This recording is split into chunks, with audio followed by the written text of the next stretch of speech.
Hello, everybody. Oh, we are hooping with me and Debbie right here on the Her Hoop Stats Podcast Network. I am Christy Winter Scott, joined as always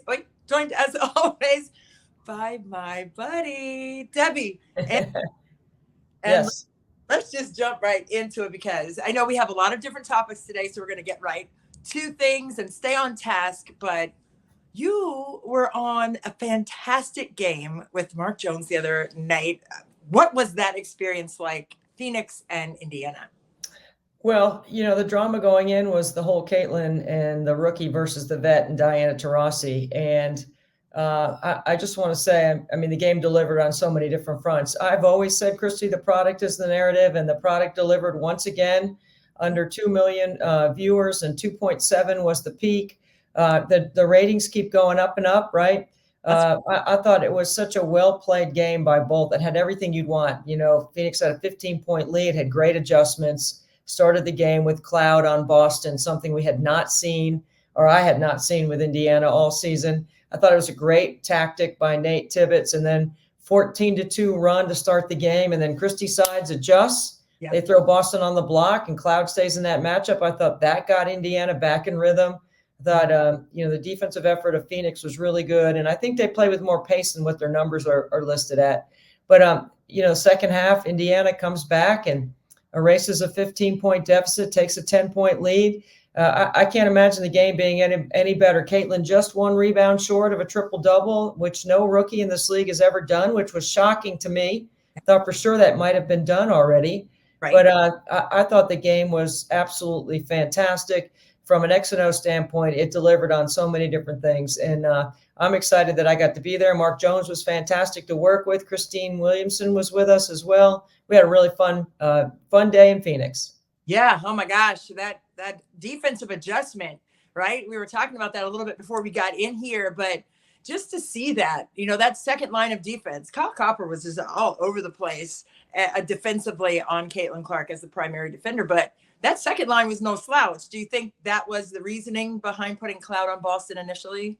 Well, when we talked to Coach Tibbetts before the game, he wanted to give it a go. They had done it in this later in the second half against LA when Dearica Hamby was going off. By the way, Dearica Hamby is playing her best basketball, if I may add. She's fantastic. And she got added to the 3-on-3 team, which is exciting for the Olympics. I thought when I was at the game on Friday night, LA Phoenix, and I thought he was pre-switching out of bounds plays and pre-switching so that when you went to that 5-on-1 ball screen that you would naturally get that switch. Right. So you'd have more size on Boston, and you'd have Copper on Boston in the post versus Cloud. But I thought Christy Sides did a really good job adjusting once they threw Boston on the block and they went to another level of their offense. That's when they started clicking and got back in rhythm. And I think you pre-switch sometimes so that you can get the right matchup on those big and little screens. And I thought that it was a really good tactic to start the game. Obviously, 14-2 run. And, give that young Indiana team some credit, man. This was a great crowd. Let me just say, the crowd, Christy, the X Factor is no joke, baby. The X Factor. Is that that's the second largest crowd ever since 97. Dang. Think about it. And there were a lot of Indiana fever, Iowa 22s, just like everything we've experienced. It was a great crowd. And let me say this, the GOAT has spoken. Diana Taurasi postgame. It's all over now. People think that the league's hating on Caitlin or whatever people have been saying, which, I call it Clarkonomics. You have to understand the business side of basketball to see what she's been able to do, how she's been able to help raise ratings. She's not the only one. Yes, there's players that came before her. Yes, there was infrastructure, but we've never seen an economic disruptor in the history of our game like Caitlin, and everyone benefits from it. And I say everyone, I mean everyone. You just have to understand the economics of it. And that's why I've called it Clarkonomics. And right. Diana came around or understood it or felt it or, Caitlin earned her respect. And that's important because moving forward, I think we'll continue to see that instead of questioning the rookie 20 games into her season. I think they'll be showing a little more respect for what she's been able to do and how she's handled her business, gotten better every game, and has managed this Indiana Fever team. That's the thing that she's done really well. It's not struggling, it's adjusting. And every one of them have had to make the adjustment on that team, not just Caitlin. Right. No question about it. And then, you were talking about that defensive adjustment or, that defensive scheme to start the game. I was sitting and watching the game with my son, Jordan, and he was like, why do they have it like that? So that second line or even that third rotation defensively will be a solid defender. It'll still be tough. It's like a turnstile, right? It's like that next one is there, that next one is there. Yeah. I just thought that was just, it was chess, not checkers all game. And the respectability that Diana Taurasi gave to Caitlin Clark. I mean, I think she already respected her, right? But I think she full on felt the impact positively that Caitlin Clark had on that game with those 12 assists. I mean, yes, she had 15 points and 9 rebounds from the guard position.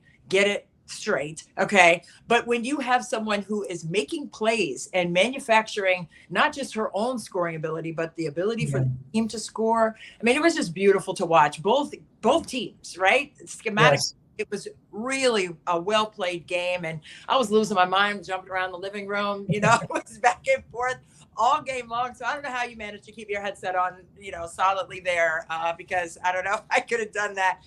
It was just an amazing environment. And like you said, a lot of jerseys with Caitlin Clark's number on them, a lot of Indiana Fever fans there as well. And all the autographs are being signed by both teams. So you just love to see that. But going back to kind of what you said about the perfection that is expected from Caitlin Clark 20 games into her rookie year, Kate Martin said, she's not perfect. Like she's got to make the adjustments like everyone else in the league. Right. And every year is different. So it doesn't stop with rookies, right? There's trades made. There are different coaches in different places. So everyone is kind of in that same boat when it comes to being at your best, being a positive impact. But that microscope is certainly on Caitlin. Yeah.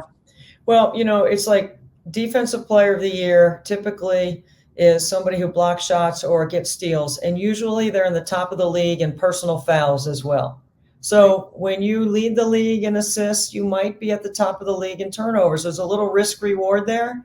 Yes. And, she does lead the league in turnovers historically at a high pace for a rookie. No one's ever turned the ball over this much.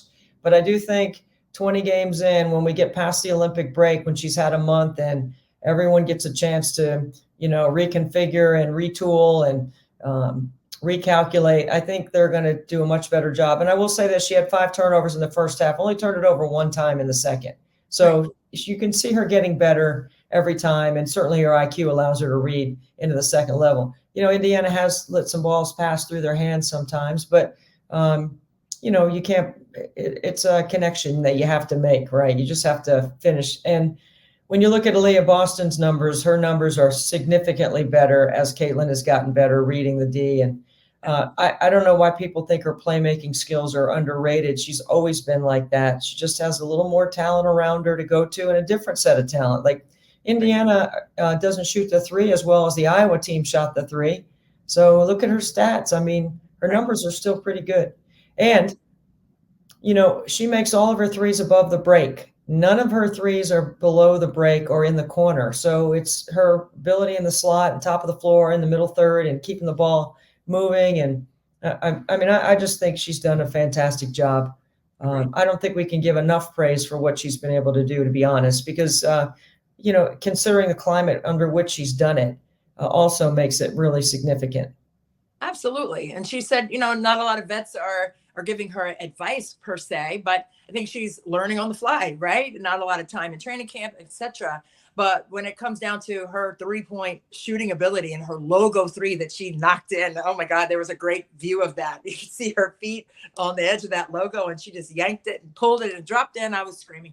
But I just think, she's made the most 3s beyond 30 feet in the WNBA so far this season. So, I love her fearlessness. I was at a basketball camp recently and they were like, I love Caitlin Clark. And I was like, what do you love about her? The kid was probably 11 years old. And she said, she's not afraid. From the games, man, she's not afraid. So that's the way she plays. That's the way she shoots it. That's the way she passes it. She's a generational player. And we've known that. So another player who has made her mark in the WNBA as a rookie with 10 double doubles is Angel Reese. Yeah. 10 of them. Did you see Angel Senior? I'm just going to call her that. Angel's mom, Angel, sitting there when she was on the free throw line with those 9 points, and she got over the double mark there on the free throw line. But no rookie has ever done that either. So these rookies are coming in and making more than a splash. I think you can make the same argument, right? Would Caitlin's game transfer the way she played? I think the same argument was for Angel. Would Angel's game transfer the way she played? And we're seeing it is because of her motor, her athleticism, her second jump, her skill set around the rim. She scores most of her points in the restricted area if it's not at the free throw line. We talked about this last time. You know, she is, once she gets that face up confidence with it, and I know she's working on it, and she can extend her game a little bit outside the restricted area. I mean, she is going to be really, really even more dangerous and more explosive. It's hard enough to keep her off the glass right now. Wait till she has a little space that she plays in where she's away from the bucket. She can drive to the hoop. And I just think that she's going to continue to get better as well. And the Olympic break will be good for her as well, because I think she'll continue to work on her face-up game. Caitlin will be working on her floaters. Angel will be working on her 15-foot game. There you go. There you go. And they could be doing that together in the All-Star game. We expect. I mean, they have to. We expect. There's no way they're not in the All-Star game. Say it again. There's no way that neither one of them makes the All-Star. They both are going to make the All-Star game. You were sitting here taping before it's announced. I can't see either one of them not being on the team. Thank you. Yeah, for sure. I mean, it's going to be so much fun, too, to see that dynamic of both of them being on the same squad and, you know, dimes being dropped, rebounds being snatched. I think it's going to be a fun scene.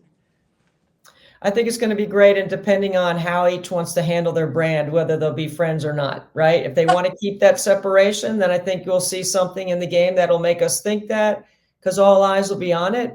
Or it depends on who their people are, where their money is coming from, how they want to set up that relationship. I mean, I do think there is something there and some strategy to it, not just a genuine dislike or like. I think there's a genuine respect by both. We'll see how they set it up, because I think their brands will dictate how they handle the All-Star game. And it might sound crazy, but that's where we are in the business of basketball right now. Absolutely. And I think, you know, Magic Johnson said as much, right? Didn't he? Like last week, he tweeted out something, and he said, you know, when Larry Bird and I played against each other, I mean, collegiately as well as in the pros, you know, there was always that back and forth in that narrative of them being, you know, villains against each other. But if you are a basketball purist, as we are, okay, you love to see the battle of the best players, regardless of who they are. So I think that's where we're sitting. But for Magic Johnson to kind of say, hey, it reminds me of playing against Larry Bird all those years, I'm like, dang it, like that really is kind of a mirror effect. But they're also really good friends now to this day, right? Because of their connection and the fact that they're going to be woven together for eternity because of the way that they battled and won championships against one another for so long. That's why I see it as brands. You know, like here's these two iconic brands. They're going to show up together. They're going to play how they want to manage it. Yeah, for sure. And I love that. And I love it. And I think it's going to be so much fun. I think USA basketball is going to be fun to watch as they get themselves together for the Olympics in Paris that begin in just a couple of weeks. And what's your take on what that team is shaping up to look like as they head to Paris? Oh my gosh, are you kidding me? I mean, I'm going to be like you watching the Phoenix Indiana game. I'm going to be jumping off my couch. I'm so excited about USA basketball. I'm always excited about it. I did get to experience the Olympics in 2012 in London. Beth Mowins, Doris Burke, Holly Rowe, and I were all over there at the same time. We had a great time hanging out, watching the 2012 team win in London. It was really a great experience. And anybody who gets to go and experience that gold medal winning game, when you sit there and watch, it's emotional. And I don't think it's going to be easy. I think this will be by far the most challenging that the team has ever seen. In terms of competition, you know, we roll through the early rounds, but when you get to the medal rounds, now it's a different thing. And I do think France is going to be some trouble. Of course, Australia is always some trouble for us. I do think they can stay with us, but overall, our depth usually plays out at the end of games and at the end of the whole Olympic experience. So I don't think we will lose, but I do think it'll be competitive and fun. And I'll be interested to see what the NBC ratings are on that. I hope they're good. I think they're going to be great, and it's right back in Phoenix. That All-Star game coming up. What is it? July 17th? I think it's the 20th. Isn't it the game on the 20th, maybe? Oh, I think it's the 16th or something. Like we'll iron it out. I think it's like right after. Well, Paris Olympics are right after, so I think that's like the 26th. I believe the Olympics begin, so it's got to be maybe a week or so ahead. Yeah, it's that week. It's that 20th is that Saturday. And having been in Phoenix, let me just say this about Nick Urin and Nate Tibbetts and their whole staff. I mean, that is a first-class organization. Keep your eye on Christy Tolliver. She's the next head coach in this league. I think she is fantastic at what she does. She's an assistant for Nate Tibbetts, and he relies on her a lot. I think the experience at the All-Star game in Phoenix is going to be great. If you're getting ready to go, or if you're on the borderline about whether you want to go or not, it's going to be fun. They have set it up from a hospitality standpoint to be really exciting. And that's a first-class organization. I was really pleased to be able to go Friday night and then to call the game on Sunday. So it was fun to be there. I expect that to be really, really well done. Oh, no doubt. And Christy Tolliver, shout out to her. Okay. 2-time champ in the WNBA, obviously won a championship with Maryland back in 2006, but she has a wealth of knowledge and she has so much respect across both leagues in the NBA, where she coached with the Mavs and the Wizards. But, you know, just to be the consummate teammate, I've seen that, you know, across her career. So I just love the fact that she's there. I love the fact that she is a strategist and a savant in the game, and definitely on the resurgence as a different role in the game as being a head coach maybe one day soon here. But moving ahead to who is really kind of taking the reins of this game in the WNBA as of late has been Jewell Loyd. Like last year, she led the WNBA in scoring, but her team was 12th. On their 11th, 12th in terms of wins and losses. But Jewell Loyd, we're talking about Caitlin Clark having different people around her. Jewell Loyd has some pieces around her right now, and she is hooping. If she gets on a heater in the playoffs, they could win it. I'm not kidding. I mean, I think Mag Magor continues to get better around the rim. Nneka Ogwumike solidly brings you a potential double-double every night. Don't need to run a lot of offense for her, but she's certainly available on the block when you need her.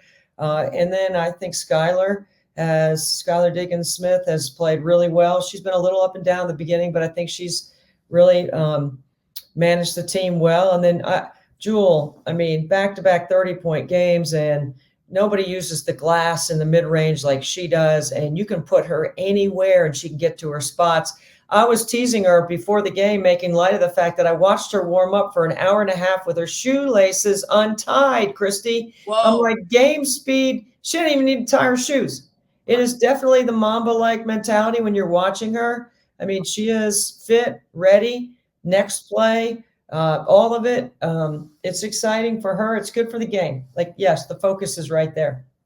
No, she's so much fun to watch, man. And the thing about Jewell, I mean, she'll get fired up, but she's so stoic with her competitive fire that is impressive to me as well. I mean, I was like the jump all over my teammates when they scored and won. Like, that was me. Like, she's not really necessarily like that, and you don't have to be.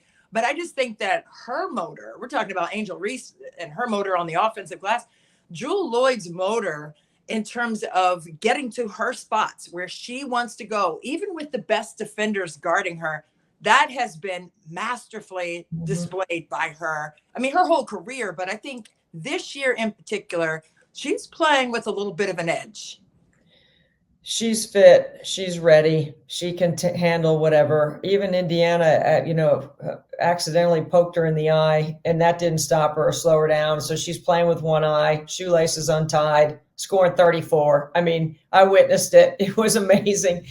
You can't help but get excited about it if you love the game and you know anything about competing, or you've ever gone out and shot a hoop, and to see what she's been able to do. So, I mean, the product is so good. The more eyes on it, the better. It's all good. It is a rising tide. We say it all the time. It's just so good. It's so exciting.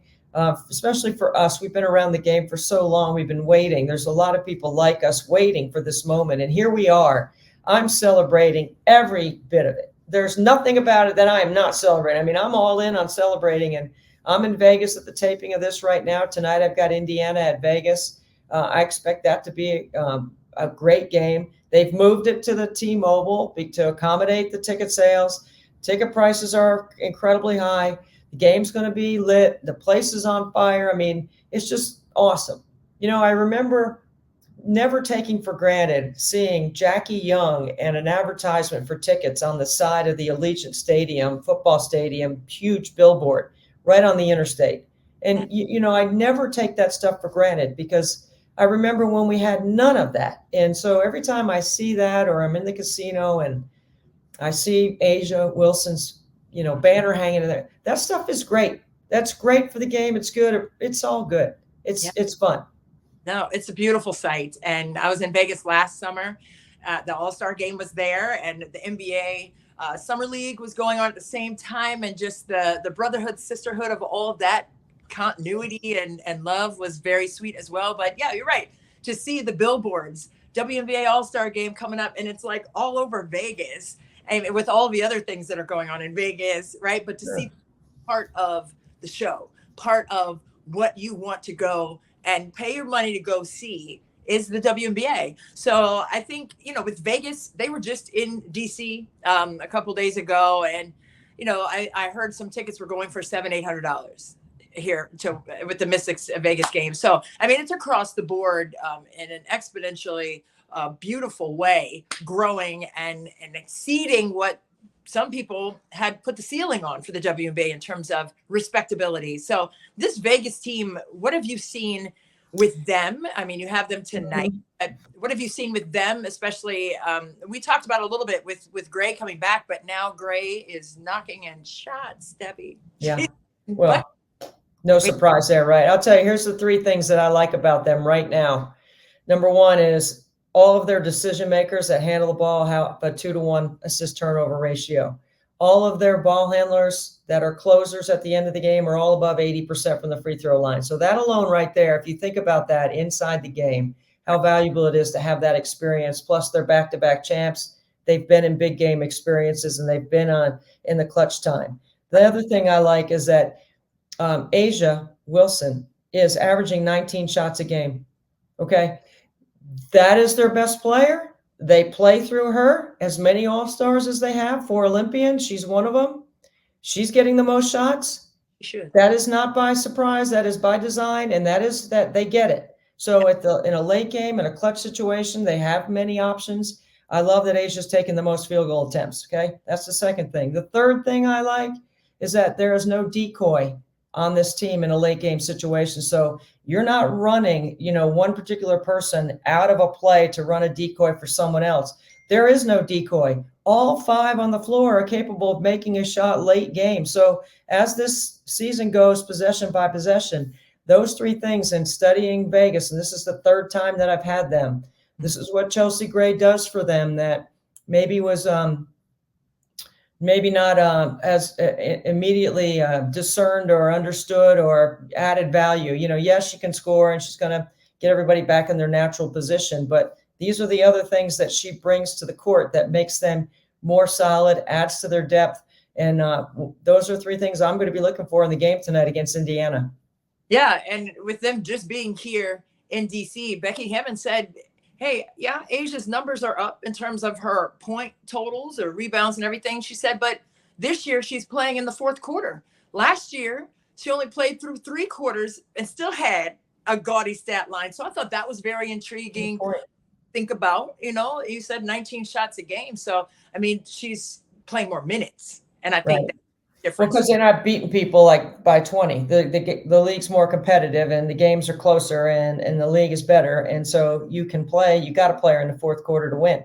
And remember, they had a little streak there where they weren't winning. So, now they're back on it and they look like a team that could contend. And, they're the favorites by ESPN Bet to win the WNBA championship again. So I just think the playoffs are going to be great. It's just going to be fun when we get there. Absolutely. And I know it's Indiana, Vegas tonight. What are the keys, do you think, for Indiana to disrupt what Vegas has done well as of late? Well, Indiana's one of the worst defensive teams in the league, so you're not going to stop them. You got to score with them. You absolutely have to put points on the board. So you got to continue to play with the same pace and tempo. I think the bench has to help. And Vegas is one of those teams. They've already played Indiana twice. They can put different looks on them. Or excuse me, they've played them once. They can put different looks on them. It was a back-to-back the last time Indiana played, so they weren't fresh. I think it's going to be. The bench has to help. I think they have to score with them. They got to definitely take care of the basketball. And that's it, because you can't stop Vegas. I don't think Indiana has the defense to stop or slow them down, but they've got to play really efficiently on the offensive end. And Caitlin can make some threes. Somebody from Indiana's got to have a big night. It could be Caitlin. It could be Kelsey Mitchell. I wouldn't be surprised to see Kelsey Mitchell have a big night here. But I think Aaliyah Boston, going against Asia, that's always an interesting matchup for me because two greats from South Carolina. I'm excited about being in T-Mobile Arena with 17,000 plus people and a great crowd in Vegas, which you know how I feel about Vegas. So, anybody doesn't know my history about Vegas. For 15 years, I've been talking about the Sweet 16 to Vegas. I'm not going to go into it here, but I've believed in Vegas from the get-go before everything else happened here. And this is a destination for hoops, and it's turned into that even, after I thought it would. I had no idea it was going to be this big, but now I'm not just talking about the Vegas Aces, but this was definitely the best place to expand. I'm talking about Summer League and all the other things that come here with basketball. So there's a lot that comes here with basketball. Before the NCAA allowed championships to be here, now the NCAA on the men's side is going to have some championships here. So I think this year, actually, I think they're bringing a regional here. So, Vegas, it's Vegas. It's great. Yeah. What happens there stays there?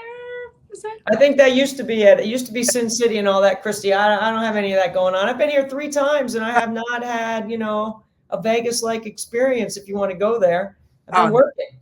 No, I love it. No, you have to go to Nobu if you like sushi. That's my spot there in Vegas. Everywhere I go, I try to find a Nobu.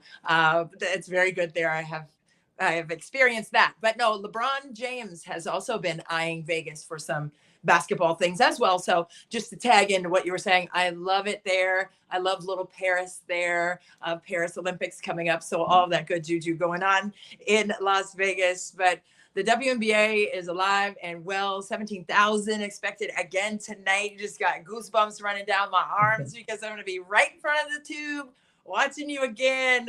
Just excited about where our game is right now and excited also where it's going. So any last comments before we hop off of here so you can get to work over there and get into the gym and hear the squeak of the sneakers and the bounce? Yeah. Shoot around over there in T-Mobile. It'd be great. It's a beautiful arena. I'm excited about going over there. I'm just excited about the game. I know how good the product's going to be. I know there's a lot of people paying attention, and the players have delivered on that. And you can see Indiana getting more comfortable. Not just Caitlin. She's been used to playing in sold-out arenas, but everyone else. And Aaliyah Boston's used to playing at sold-out at home, and when she played at South Carolina. So I think it's just going to be a great game. I'm excited about the game. I'm excited about where the league's going. And I know everybody's looking forward to that All-Star game and the Olympic break. You can see it in their faces that they can see there's a little light at the end of the tunnel, that this might be the best year to have the Olympic year with Caitlin and Angel bringing so much attention that they'll get a chance to rest. And, I just think there's just so much strength around the game right now in so many different ways. I'm all in, and everyone else should be, because everyone is benefiting from where our game is right now. I call it Clarkonomics. I've defined it. I've defended it. It's real. Yeah. And this is it right here. Treat her right. That's what we got to do. I know it's mother. That's for everybody. Treat her right. Treat our game right. Treat her right. That's what we're doing out here. And I know Dawn Staley's going to be jumping around in her living room tonight too, watching her baby up against each other. But Debbie, always honored, and just such a pleasure. Always chop it up with you. It's always big love. I need to squeeze you as soon as I see you sometime soon here in one of these gyms. I want to see you soon. But any parting wishes, anything else you want to drop in? Have fun. Enjoy what's the start of July. What a great month. Absolutely. July hoops, nothing better. Yep. We're hooping in July, and it's Hoopin with Christy and Debbie right here on the Her Hoop Stats podcast network. That's going to do it for us this time, but make sure to check us out next week as well. Debbie, have a great call, my friend. You too. See you soon. Love you. Huh.